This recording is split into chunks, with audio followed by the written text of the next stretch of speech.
Halo guys, jumpa lagi dengan J2F Story Tutorial khusus YouTuber para pemula. Di video kali ini kita akan membahas ya yang berhubungan dengan kapasitas YouTuber orang Indonesia itu berapa sih sebenarnya, sehingga kayaknya dari jumlah penduduk yang sekian besar gitu ya dibanding dengan negara-negara di Eropa gitu ya.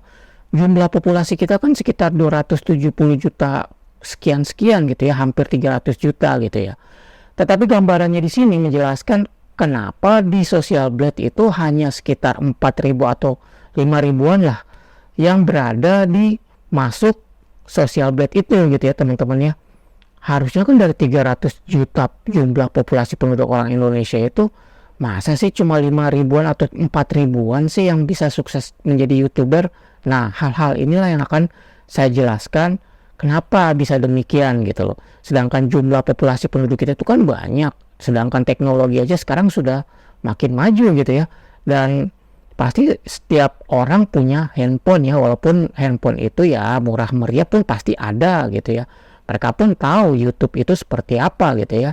Dan mengapa gitu bisa terjadi gitu ya.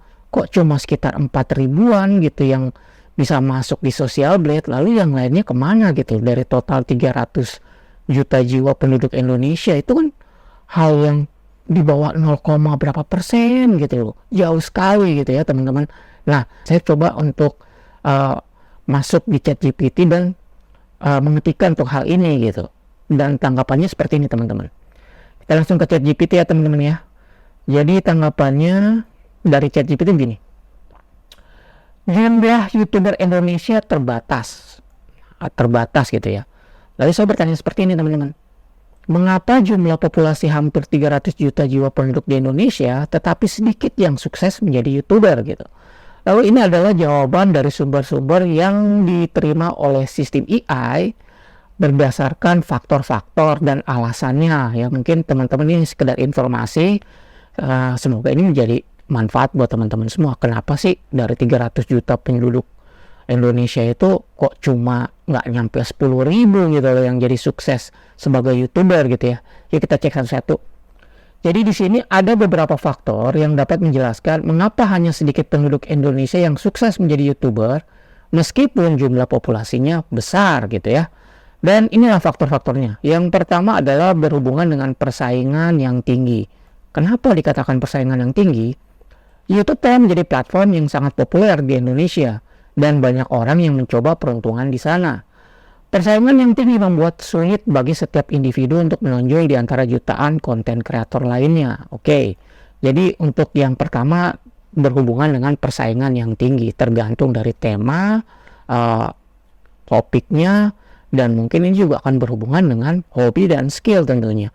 Dan tentu tidak lepas dari budaya dari negara itu sendiri, atau negara budaya Indonesia kita itu seperti apa gitu. Kita harus memahami gitu ya, karena ini berbicara negara gitu. Lalu di sini berbicara mengenai kualitas konten. Untuk menjadi sukses di YouTube, kualitas konten menjadi faktor penting. Tidak semua orang memiliki keterampilan atau pengetahuan yang dibutuhkan untuk membuat konten yang menarik dan berkualitas tinggi. Sedangkan konten yang menarik dan relevan dengan audiens adalah kunci untuk membangun basis pengikut yang besar. Jadi kalau kita berbicara kualitas konten, ini kan berhubungan dengan minat ya dan budaya kita gitu. Nggak semuanya orang juga pengen jadi YouTuber gitu. Tapi masa dari 300 jumlah populasi kita untuk menjadi seorang YouTuber nggak nyampe 10.000 atau 20.000 gitu ya. Masuk di Social Blade kan kadang-kadang nggak habis pikir juga gitu. Ada apa gitu kan. Dan ternyata salah satunya adalah berhubungan dengan kualitas konten gitu ya, karena mereka mungkin berkecimpung di dunia YouTube itu hanya karena dengar dari teman, hanya dengar dari berita bahwa dengan penghasilan sekian-sekian ternyata butuh proses yang panjang gitu ya, tidak instan gitu. Mungkin itu adalah salah satunya, sehingga kualitas kontennya pun ya bisa dikatakan ya so-so lah ya. Maksudnya kata so-so di sini so far so good gitu loh ya. Cukup lah ya, tergantung dari masing-masing memiliki keahliannya gitu ya. Lalu di sini berdasarkan konsisten dan kesabaran. Membangun saluran YouTube sukses membutuhkan waktu dan kesabaran. Nah, disinilah yang menjadi letak permasalahan. Walaupun jumlah populasi kita banyak, Tetapi di sini membutuhkan waktu dan kesabaran. Dan hal ini berhubungan dengan ekonomi, teman-teman. Artinya ada 3 kelas di sini. Ada kelas bawah, kelas menengah, dan kelas atas. Masing-masing mereka memiliki tujuan yang sama untuk mencapai garis finish gitu ya. Sedangkan kata kesuksesan itu kan masing-masing orang relatif untuk jawabannya gitu ya. Nah, di sini yang menjadi masalah. Kehilangan motivasi atau menyerah ketika tidak segera mencapai kesuksesan yang diinginkan. Karena apa? Karena pertamanya memulai dengan semangat yang tinggi, tetapi karena perjalanan yang sangat panjang untuk menempuh misalnya 4.000 jam tayang, dan disinilah yang dikatakan mundur tanpa berita karena faktor tuntutan kebutuhan dalam kehidupan nyata mereka gitu teman-teman. Entah mereka itu memang berharap di YouTube itu bisa secepat mungkin untuk bisa menghasilkan, tapi ternyata tuntutan dan kebutuhan di dalam kehidupan nyata mereka itu menjepit mereka sehingga mereka harus kembali mencari kerjaan yang lebih baik dibanding menjadi seorang YouTuber. Sedangkan untuk menjadi seorang YouTuber itu harus dibangun sebuah komunitas atau basis pengikut atau follower gitu loh. Itu membutuhkan waktu yang panjang teman-teman. Nah, lalu di sini berhubungan dengan infrastruktur dan sumber daya. Meskipun jumlah penduduk yang besar, tidak semua orang memiliki akses yang memadai ke infrastruktur dan sumber daya yang diperlukan untuk menjadi YouTuber yang sukses. Artinya berhubungan dengan kendala-kendala internet, berhubungan dengan peralatan, tools, segala macam gitu. Lalu pembagian pendapatan. Di sini pembagian pendapatan dikatakan meskipun menjadi YouTuber sukses dapat menghasilkan pendapatan yang signifikan, bagi sebagian besar orang, penghasilan dari YouTube mungkin tidak mencukupi untuk memenuhi kebutuhan hidupnya. Seperti saya katakan tadi, banyak orang yang terjun di dalam YouTube gitu ya sebagai content creator itu biasanya berdasarkan faktor kebutuhan atau berdasarkan tuntutan dari finansial atau ekonominya mereka, sehingga mereka coba ingin terjun di dalam YouTube, tapi karena faktor perjalanan yang panjang untuk bisa menghasilkan dan kesuksesan itu kan butuh proses. Jadi tidak serta-merta 1 bulan 2 bulan, itu kan hitungannya bisa tahunan teman-teman, tergantung Anda berada di kelas mana gitu. Kalau misalnya kalian memang memiliki segalanya, artinya punya modal, punya peralatan yang bagus, lalu kalian punya skill, tentu untuk sampai di garis finish itu lebih cepat dibanding mereka yang punya seadanya gitu ya.